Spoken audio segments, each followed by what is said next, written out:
जाओ मोदी को बताना कि मैंने तुम्हारे सामने तुम्हारे पति को मारा, तुम्हारे सिंदूर को छीना, तुम्हारा धर्म पूछा।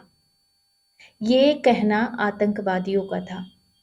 लेकिन आज आतंकवादी को पता बताया गया कि सिंदूर की कीमत क्या होती है। आज आतंकवादी को बताया गया कि सिंदूर की कीमत आतंकवादियों की खून है। सिंदूर की कीमत उन सारे आतंकवादियों के परिवार की खून है। आज हमारे आर्मी ने बताया कि उस सिंदूर की कीमत क्या है। जैसा कि आप देख सकते हो, जब हमारे पहलगांव में ये टेररिस्ट अटैक हुआ था, तो इसका जिम्मेवार लश्कर-ए तैयबा का टीम टीआरएफ ने लिया था।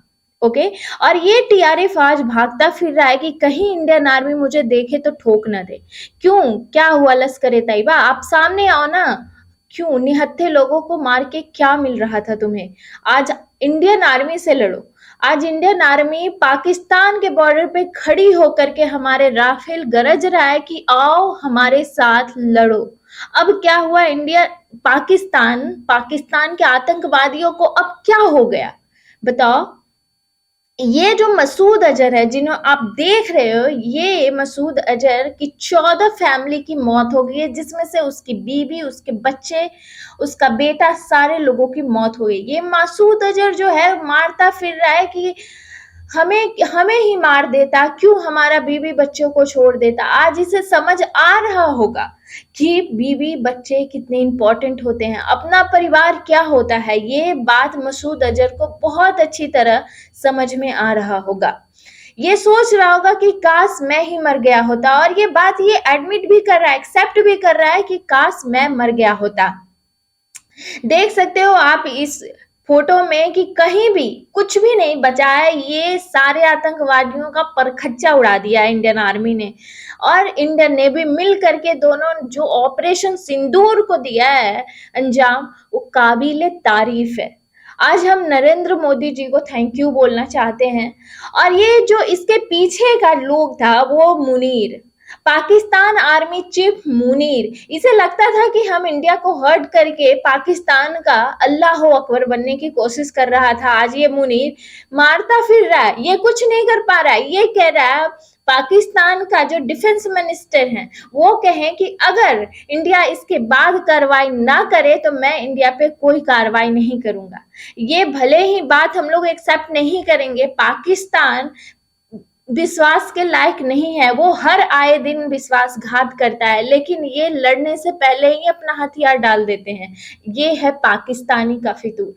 उसके बाद आप देख सकते हो कि ये जो ऑपरेशन किया गया है, मुजफ्फराबाद में किया गया है, कोटली में किया गया है, सैलकोट में किया गया, ये सब जगह किया गया। और इससे आपको बताती हूँ, ये सबसे ज्यादा जो है वो बहावलपुर में किया गया। ये पाकिस्तान के अंदर घुस के मारा है इंडियन आर्मी ने। तो ये अब बहुत देर तक पाकिस्तान को विश्वास ही नहीं हो रहा था कि इंडियन आर्मी यहाँ तक आके मारी है, मेरे को राफेल से मारा गया है। यहीं पे मसूद अजहर का जो परिवार था यहाँ और सिलाई कोट में था, वहां पे तो वो लोग 14-15 उनके अपने फैमिली को मारा गया। तब भी मसूद अजहर अभी रो रहा है। क्यों मसूद अजहर? आप तो जिहाद फैलाते हो, आप तो लोगों को कहते हो कि जिहाद की तरफ, और जिहाद ही दुनिया है, जिहाद ही अल्लाह के उससे मिलवाएगा। अब क्या हो गया? जब आपकी फैमिली अल्लाह से मिलने गई तो क्या हो गया? इसमें क्या बुराई होगी? आपकी भी फैमिली को तो अल्लाह से मिलने का हक है ना। सिर्फ मासूम पाकिस्तानियों को बरगला करके मसूद अजहर जिहाद का नारा दे करके इंडिया के खिलाफ भड़का करके इंडियन को मरवाता है, मासूम को मरवाता है। आज मसूद अजहर कह रहे काश मैं ही मर गया होता, मरना इतना बुरा तो नहीं है। जिहाद है, मरने के बाद आपको अल्लाह की प्राप्ति होती है, तो आपके भी परिवार अल्लाह को प्राप्त कर रहे हैं। ठीक है, अल्लाह से जाकर वो मिलेंगे, अल्लाह को बोलेंगे थैंक यू मुझे मसूद अजहर की बीबी और बच्चे बनाने के लिए। ये अटैक जो हुआ है, देख सकते हो आप, ये अटैक जो हुआ है वो 2001 में हमारा जो पार्लियामेंट पे अटैक हुआ था, जैसा कि देख रहे हो। उसके बाद हमारा जो ये 2008 में ताज होटल पे अटैक हुआ था।